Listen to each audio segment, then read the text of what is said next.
Episode start होता है तो दंदन का अंकल उससे पूछता है कि आखिर तुम हो कौन और कहाँ से आए हो, तुम्हारी फैमिली कौन है, तुम कहाँ से हो, वो सब सवाल करता है।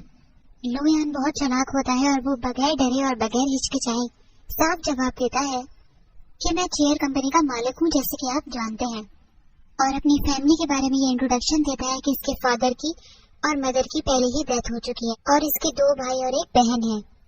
दंदन के अंकल को अभी भी इस पर शक ही होता है और ये इसे स्ट्रिक्टली कहता है कि दंदन की मदर की डेथ बचपन में ही हो गई थी। वो मेरे दिल के बहुत करीब है।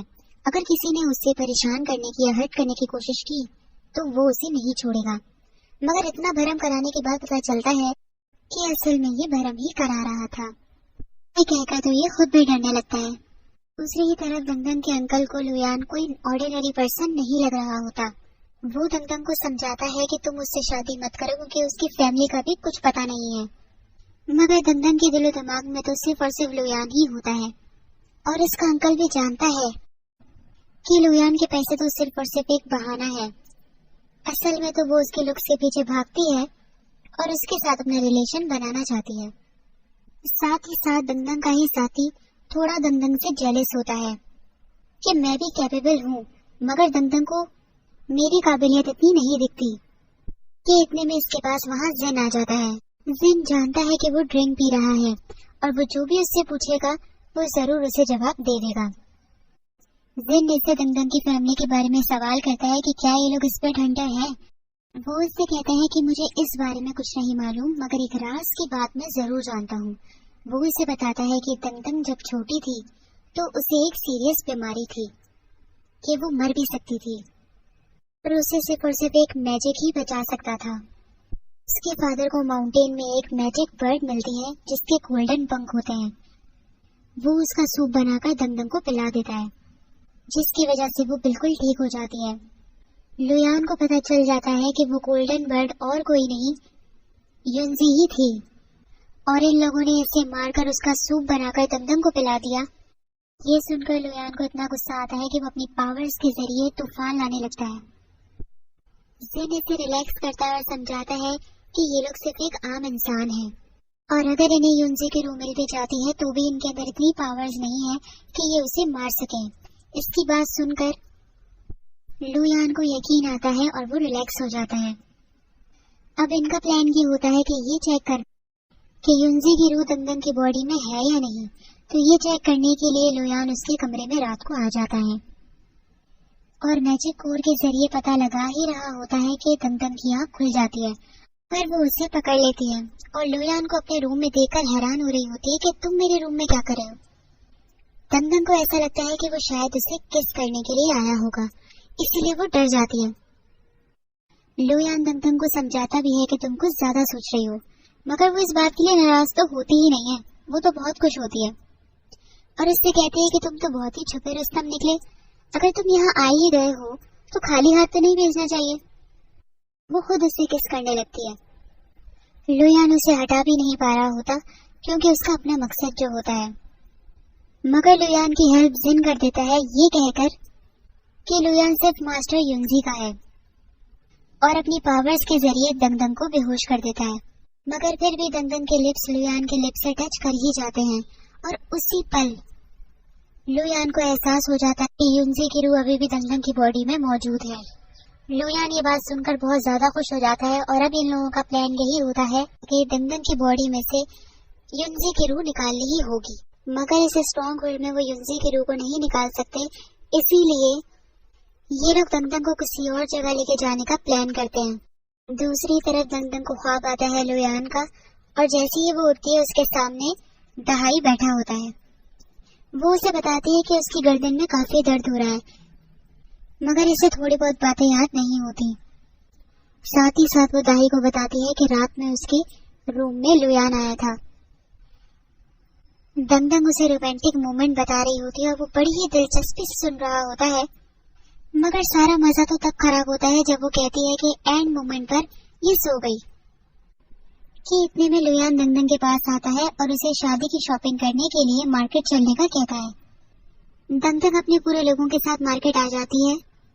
दूसरी ही तरफ दंदन मिस्टर या के पास आती है, जो कि एक फोटोग्राफर होता है। वो बचपन में अपने फादर के साथ इसी के स्टूडियो में आया करती थी पिक्चर्स खिंचवाने के लिए, तो वो इसे शादी का कार्ड देने के लिए आती है। दूसरी ही तरफ ये लोग जब वापस जा रहे होते हैं तो दंदन उस चेयर में कंफर्टेबल नहीं हो रही होती, तो वो उतर के लुयान से कहती है कि वो उसकी चेयर में जाकर बैठे और ये इस छोटी चेयर में बैठेगी। जैसे ही वो दोनों चेयर चेंज करते हैं तो ये पता चलता है कि ये भी लुयान के प्लान का हिस्सा ही होता है कि जैसे ही दंदन उस चेयर के अंदर बैठेगी तो वो सबसे अलग हो जाएगी और लुयान भी वहां से गायब होने का प्लान कर रहा होता है। इतने में दिखाते हैं कि वो जो धुएं की तरह जो शख्स होता है जो दंदन के पास पहले भी आया था, वो अब दोबारा दंदन को फॉलो करने लगता है। कि इतने में वहां दंदन और लुयान की चेयर्स गायब हो जाती हैं और दाई को बाद में पता चलता है। इतने में दंदन की चेयर किसी और ही जगह पे आ जाती है और जब वो अंदर से बाहर निकलती है तो बाहर कोई भी मौजूद नहीं होता। वो घबरा जाती है कि कुछ तो गड़बड़ है। कि इतने में सामने से उसे लुयान चलता हुआ नजर आने लगता है।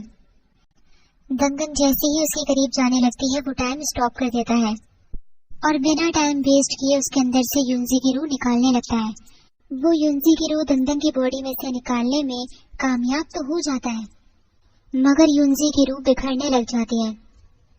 लुयान को समझ नहीं आ रहा होता कि ये क्या हो रहा है, इसीलिए वो वापस युनजी की रूह को समेटता है और दंदन की बॉडी में वापस डाल देता है।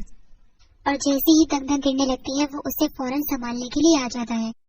कि इतने में टाइम स्टार्ट हो जाता है और दंदन लुयान को अपने पास देखकर खुश हो ही रही होती है कि वो उसे अपने पास से हटा देता है और उससे कहता है कि ये जगह खतरे वाली है, हम यहाँ सेफ नहीं है, इसलिए हमें चलना चाहिए। दंदन के दिल में काफी दर्द हो रहा होता है तो वो लुयान से उसे गोद में उठाकर लेके जाने का कहती है, मगर वो उसे साफ इनकार कर देता है। दंदन लुयान को डराने के लिए बता ही रही होती है कि यहाँ पर वाइल्ड एनिमल्स भी हो सकते हैं कि इतने में स्प्रेड कनाल वाले आ जाते हैं। दंदन इन्हें देखकर डर रही होती है कि आखिर ये है क्या चीज। लुयान उसे बता देता है कि ये ह्यूमन बींग्स नहीं है, तुम्हारे खंजर से इनका कुछ नहीं होने वाला। इतने में वहाँ नैनफेंग चीफ भी आ जाता है। असल में इन लोगों ने भी लुयान के लिए कोई जाल बिछाया होता है और इससे ऐसा लगता है कि ये खतरनाक लोग इसके असिस्टेंट ने भिजवाए हैं। जब ये इसे डांट रहा होता है कि अगर दंदन को कुछ हो गया तो दूसरी ही तरफ दंदन को अपनी फिक्र से ज्यादा लुयान की फिक्र हो रही होती है और वो उससे कहती है कि तुम जाओ, मैं इनसे निपट लूंगी। साथ ही साथ चीफ को दंदन की फिक्र होती है, इसीलिए वो उसकी मदद करने लगता है और गोली चला देता है।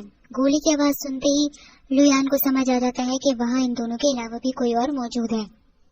गन तो वो चीफ चला रहा होता है, मगर लुयान अपनी पावर्स के जरिए उन सब लोगों को मार रहा होता है और ऐसे ही करते करते उन सबको गोली लग जाती है और चीफ अपने आप को 30 मार खा समझने लग जाता है।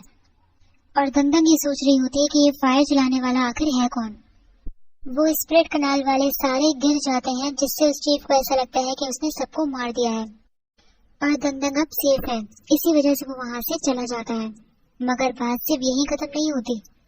वो स्प्रेड कनाल वाले दोबारा से उठने लगते हैं और यहाँ इन लोगों की फाइट स्टार्ट हो जाती है।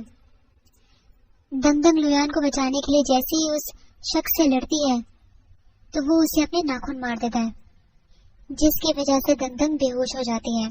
लुयान अपनी पावर्स के जरिए अब एक झटके में उन सबको मार गिराता है। कि इतने में वहाँ लुयान को वो धुएं वाला शख्स नजर आता है, मगर वो उसकी पावर से बचकर भाग जाता है। इतने में वो वहाँ दंदन के लोगों के पास आ जाता है और दाही को जख्मी भी कर देता है। जिन उसे पकड़ने की कोशिश तो करता है, मगर फिर भी वो उसके हाथ में नहीं आता। दूसरी तरफ दाई को ये लोग जब चेक कराते हैं तो उसे चोट तो लगी होती है, मगर उसे ज्यादा तकलीफ नहीं हो रही होती और वो कहता है कि उसे भूख लग रही है। जब दंदन उससे पूछती है कि आखिर हुआ क्या था तो वो बताता है कि कुछ ऐसा हुआ था। दूसरी ही तरफ लुयान को मालूम हो जाता है कि कोई दूसरा स्प्रेड कनाल भी है जिसका मास्टर वो धुएं वाला शख्स है। साथ ही साथ लुयान सोच रहा होता है कि युनजी की रूह इतनी बिखर क्यों रही थी। जिन इसे बताता है कि ये बुक्स किसी स्प्रेड हंटर ने लिखी थी जिसका नाम था हुदाओ। नाम सुनकर इनको ऐसा लगता है कि ये दंदन के खानदान वाले भी हो सकते हैं। इस किताब के अंदर रूह निकालने के बारे में लिखा होता है कि अगर आपको किसी की बॉडी से रूह निकालनी है तो आपको फुल मून की रात को निकालनी होगी, और साथ ही साथ किसी पुराने स्पिरिट क्लांस की हड्डियों की राख भी ढूंढनी होगी। लुयान समझ जाता है कि जब तक फुल मून की रात नहीं आ जाती उसको दंदन की बॉडी को प्रोटेक्ट करना ही होगा। कि इतने में उसे दंदन की आवाज सुनाई देने लगती है कि उसकी चोट पर मरहम तो लगा रहे होते हैं, मगर वो वहाँ सबको जोर जोर से कहानियां सुना रही होती है कि वो कैसे उन सारे लोगों से लड़ी। दंदन की इतनी लाउड आवाज सुनकर लुयान कहता है कि वो इतनी तकलीफ में है फिर भी उसका बोलना बंद नहीं हो रहा। यहाँ जिन सोच रहा होता है कि वो स्प्लिट कनाल की हड्डियां कहाँ से लेकर आएगा, मगर लुयान इसे बताता है कि इनका हॉट स्पॉट गार्डन है जहाँ पर स्प्लिट कनाल के ड्रैगन की बोन है। वो वहाँ से वो ड्रैगन की बोन उठाकर आराम से लेकर आ जाएगा। जैसे ही वो वहाँ हॉट स्पॉट गार्डन आता है और वहाँ का दरवाजा खोलने की कोशिश करता है तो वो खोल ही नहीं पाता, तो वो किसी स्टिक के जरिए खोलने की कोशिश करता है वो दरवाजा। तो पता चलता है कि उस गार्डन के अंदर भी कोई ना कोई पावर होती है जो उसे वो दरवाजा खोलने नहीं देती। लुयान समझ जाता है कि इन लोगों ने ड्रैगन के बोन की एनर्जी से कोई ऐसा मंत्र बाहर लगाया है कि कोई और उस दरवाजे के अंदर जा ही नहीं सकता। लुयान फोर्स से वो दरवाजा खोल तो सकता था, मगर वो खुद जानबूझ ही खोलता क्योंकि उसे मालूम था कि कोई ना कोई उसे पकड़ लेगा। कि इतने में दंदन उनके रूम में आ जाती है बगैर नॉक किए। लुयान दंदन से कहता है कि नॉक करने का रिवाज तुम्हारे घर में है नहीं क्या? अगर वो इसे कहती है कि घर तो मेरा ही है ना। दंदन इसे मसाज देने का कहती है कि तुम आज लोगों से लड़े ना, इस वजह से तुम्हें मसाज की जरूरत है तो मैं तुम्हें दे सकती हूँ, मगर वो इसे मना करता है कि नहीं नहीं मुझे कोई जरूरत नहीं है। साथ ही साथ दंदन लुयान के लिए राइस केक बनाकर लेकर आती है और इससे कहती है कि मैं जानती हूँ कि तुम्हारे फेवरेट हैं, क्योंकि ये लोग लास्ट टाइम जब डिनर कर रहे थे तो इसलिए इसे ये वाले खाने खाने नहीं दिए थे, इसीलिए आज इसके लिए ये खाना बनाकर लेकर आती है। लुयान तो जिद्दी होता है, वो खा ही नहीं रहा होता, तो दंदन उसे जबरदस्ती खिलाने लगती है, तो वो तब भी नहीं खाता। तो दंदन वहीं बैठ जाती है और इससे कहती है कि अगर तुमने ये ना खाया तो मैं पूरी रात तुम्हारे साथ इसी कमरे में रुकी रहूंगी। लुयान के लिप्स से थोड़ा सा वो केक टच कर जाता है तो वो उसे कहता है कि तुमने अच्छा बनाया है, इतना बुरा भी नहीं है। तो दंदन फौरन मौके का फायदा उठाती है और उससे अपने बारे में पूछने लगती है कि तुम्हारा मेरे बारे में क्या ख्याल है, मैं तुम्हें कैसी लगती हूँ। मगर वो उसकी बात को काट देता है कि अगर तुम ये बातें करने आई हो तो तुम जा सकती हो। असल में दंदन लुयान को यहाँ थैंक्स बोलने के लिए आती है क्योंकि लुयान ने उसकी जान बचाई होती है और वो अकेला उसे वहाँ छोड़कर नहीं भागता। दंदन लुयान से कहती है कि तुम्हें कभी भी मेरी हेल्प की जरूरत हो तो तुम बेझिझक मुझसे आकर पूछ सकते हो। लुयान फौरन मौके का फायदा उठाता है और उससे सवाल करता कि उस हॉट स्पॉट गार्डन में ऐसा कौन सा सीक्रेट है और उसके दरवाजे को इतनी पावर से बंद क्यों किया हुआ है। दंदन को इस बारे में ज्यादा मालूम नहीं होता। वो उससे कहती है कि उस गार्डन के अंदर सिर्फ यू फैमिली ही जा सकती है, यानी कि सिर्फ इसकी फैमिली ही जा सकती है, या तो अगर कोई बड़ा फेस्टिवल का दिन हो तब उस गार्डन का दरवाजा खुलता है। दंदन इसे कहती है कि वैसे भी तुम मुझसे शादी करने ही वाले हो तो उसके बाद तुम यू फैमिली का हिस्सा हो जाओगे, फिर मैं तुम्हें उस हॉट स्पॉट गार्डन के अंदर आराम से लेके जा सकती हूँ। लुयान सोचता है कि दंदन ने अपनी जान की परवाह किए बगैर मेरी जान की फिक्र की, मुझे बचाने के बारे में सोचा, तो वो उसे कुछ देने लगता है और यही एपिसोड खत्म हो जाता है। आप लोग मुझे बताइए आप लोगों को एपिसोड कैसी लगी और प्लीज लाइक करना ना भूलिए, कमेंट भी जरूर करिए और thank you for the support.